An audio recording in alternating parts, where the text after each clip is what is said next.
Well, Sean Feucht, I just want to dive right into this story. So you led a church in Montreal, Canada, where the mayor ultimately said your presence there ran counter to the city's, quote, values of inclusion, solidarity, and respect.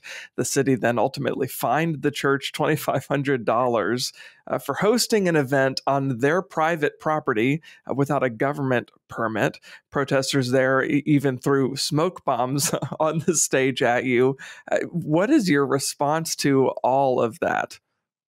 Yeah, I mean, I think it's 2025, and there is going to be various levels of resistance to the proclamation of the gospel and worship. And I'm working on a book right now on spiritual warfare, and I got a lot of good stories to fill the book with. But yeah, I mean, I've been going to Canada for 20 years and leading worship all over the country, and so this is, but I've never had an experience like this before. This is definitely revealed a lot of what the spiritual war is against, and it's also uncovered a really heavy anti-Christian bias that's in the government and in the nation that's been tolerated and even celebrated by tyrannical government leaders. So that wasn't our plan going in there, but God is using this to provoke a nationwide conversation about the freedom of religion and just testing how tolerant these tolerant people are. Now, several churches in Canada have since canceled your scheduled concerts there. All of them cited safety concerns or complaints from locals wherever those churches may be. And you said in a lengthy statement that you published out on X that the pandemic may be over, but as you just mentioned, the anti-Christian bias remains. And a lot of your Let Us Worship movement was born out of that in 2020, a desire to see religious liberty flourish and not be silenced the way it so often was here in the United States and also, of course, in Canada. So now, several years removed, what is your view of religious freedom in Canada? Is that something they still value?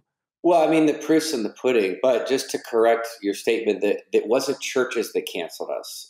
We haven't been canceled by any churches. We were canceled by the city.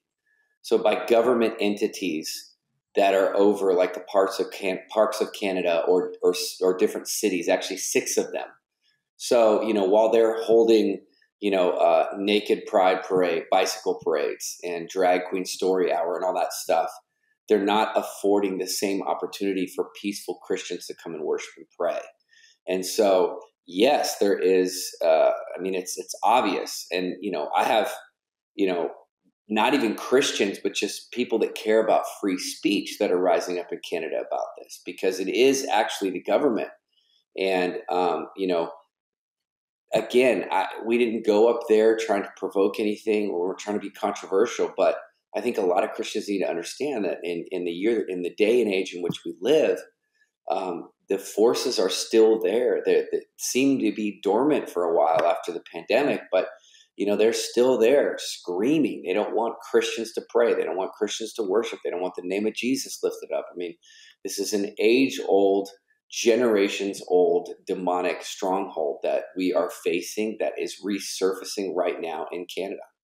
Hey, you made a point that it's demonic and this is spiritual warfare. So how do you practically fight against something like that? That's spiritual warfare, but maybe manifesting, in the here and now with laws and with restrictions, and people can explain away, well, we're doing this for your safety or for your health.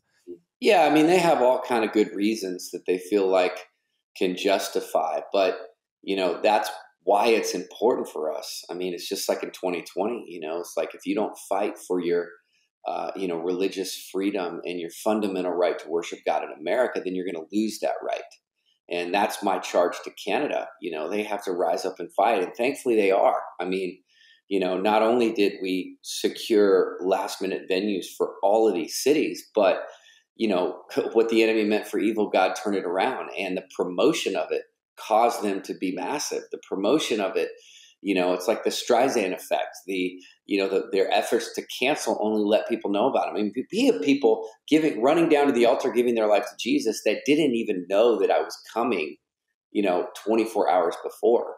but they saw the commotion and wanted to see what it was all about. And God, in the midst of that, saved their soul. So, if that's the end result of all the struggle and the financial stress of changing everything last minute, and the issues with permits and all that stuff, the end goal is more souls in the kingdom, then maybe that's our calling on this. Is we just need to press on, not give up, and that's my encouragement. We can't back down. Whenever we feel that resistance, it means that a greater breakthrough is coming. That leads me to my next question. I just want to ask, there are some people who might say, just to play devil's advocate, well, Sean is just being a rabble rouser. He's just going in and causing trouble because of the attention that it might bring about, or whatever the reason might be. So why, in your perspective, is it important to continue to push forward with this Let Us Worship movement so many years removed now from the pandemic? Well, I mean, I think that's where it comes down to, like, do you care more about the opinions of men, or do you care about what God thinks? And, I have never cared about the opinions of men. They can write whatever they want. They slander me. They, persecute me. They say lies about me. They do hit piece articles about me. I mean, this is like nothing new. This has been happening for 5 years in a row. And it's the same bad actors. But you know what? It only actually elevates the attention of what God is doing. And so, it's the same thing they told the guys in the book of Acts. You're troublemakers. You're coming to our city trying to cause trouble. That's what happens when God raises up men and women who are bold, who are going to challenge the status quo, and they're gonna step into the into the atmosphere of these powers and principalities that have been ruling for a long time. I don't know why God used us. I mean, we're just a bunch of Americans that want to bless the nation of Canada, just like we have been doing really for the last 3 years with Let Us Worship.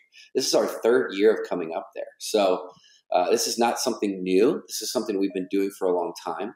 However, for some reason in this situation, it kicked off a firestorm because I believe God's using it to provoke a nation. I believe that we're hitting on something that's a bigger issue in the nation of Canada. It's a bigger issue to their Charter of Rights.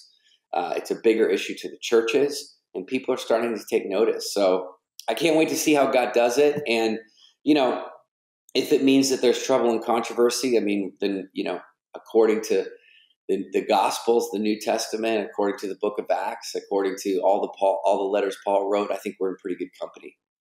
The critics on the left and in the government have made headlines over this, but you, of course, have supporters there too, which you've mentioned. All of these churches and so many of the citizens there in Canada realize this is an issue. The religious freedom attacks, they see this as an issue. So what are you hearing from them, from the supporters who want you to be there? Yeah, I mean, I think you could just scroll on any of our posts on Facebook or Instagram or X or YouTube. I think you'll just see a flood of people that are just saying, thank you, thank you, thank you. Thanks for standing up for us. Thanks for using your voice and your platform. And, a lot of these people, they may have a, small church or, in a rural town or something like that. And they don't have a massive megaphone that gets the word out about what's happening. And when God's given you that, you have a call to steward that. And so I've always been one that I want to amplify the sound and amplify the struggle and amplify even the good news that in the midst of the pushback. I mean, these guys in Canada, a lot of them, they've endured untold waves of persecution. I mean, they were dragging pastors off to prison all across Canada during COVID. I mean, this is something that I don't know that a lot of Americans really understand. It looked like it was insane what they endured, some of the harshest lockdowns in the world. And so, this is kind of another wave. Is that still active? Is that still there? And the answer is it is. And so it needs to be addressed. And, again, why God decided to use us this time, I don't know, but we're just being obedient. And at the end of the day, it's not really the opinion of the critics that's leading us. It's the voice of the Lord. Yeah, absolutely. Well, one last question that I want to ask you, just to give you a chance to clear this up, is there's been some mixed reporting about a concert that was ultimately canceled in Cameron, Ontario. It was organized by a First Nations church. Can you give us a little bit of explanation as far as what happened there? Oh yeah, I mean we have all these invitations that come in, and they're always they come in so often, and so with this one, I was really moved because I love the First Nations people. However, Mm. when we showed up there, that night I was with two of my staff members who are both older women, and one helps with our merch, and another girl actually that sings with me, and it was just the it was horrific. The place where they wanted us to stay, the compound, the language, the skulls that were hanging everywhere. Like this is just not, Yeah. we're not that this is not our calling. We don't go into kind of cultish atmospheres and amplify their message. And it felt like a situation where they were really trying to take advantage of us. And I think our team on the Canada side probably didn't do a good enough job vetting the situation, and they have a whole controversy in and of themselves. And so I just wanted to silently let them know, hey, this is not what we're going to do. Like, we're not going to be used in this manner. Not only that, physically, we couldn't stay there. And I'm a missionary, man. I go to crazy places, and I don't need it to be bougie or nice, but there weren't even sheets on the mattresses. It was completely gross, totally smelled like smoke. It was just this horrible atmosphere. And I couldn't stay there with our team. I'm just not going to do that, especially women. So we were, trying to find a hotel, and there was none around there. And it was not a good situation. I was trying to cover for them. And obviously it's reached you and other people. And so that's kind of what happened. I don't want to go into too much more detail because it would probably be pretty damaging for them. But I'll just say it was not the right situation, and we definitely needed to step out. Well, I appreciate you sharing that and being candid about that. And the last question I want to leave us with is, how have you been encouraged? Like, you can look at all of this, and people might say, "Man, this you've just been beaten down. This is discouraging." But we know as believers, the mission of God, the kingdom of God, is going to grow no matter what. So, what's encouraging you right now? I think what's encouraging me is just the testimonies. I mean, I think that people driving 3 hours to show up and praying that we don't cancel it, waiting for the updates of where it's going to be, willing to change their plans because they're so hungry. They want to get baptized. They want to experience God. They want to get breakthrough of their life. They want to get prayed over. They want healing. I mean, you got to understand, it's one thing for us to change things and to rearrange and all the logistics. We have a massive bus and a massive sound system, and it takes a long time to set this up and to tear it down and to rearrange, and generators and all the stuff we deal with. But it's another thing too for people to come and to push past the fake news and the smear campaign of so many in the Canada side and the US side, trying to target us, and for people with resilience to say, I'm going to drive, even though it's an hour farther than the other place and we don't really know where it is, and I've never been to this place before.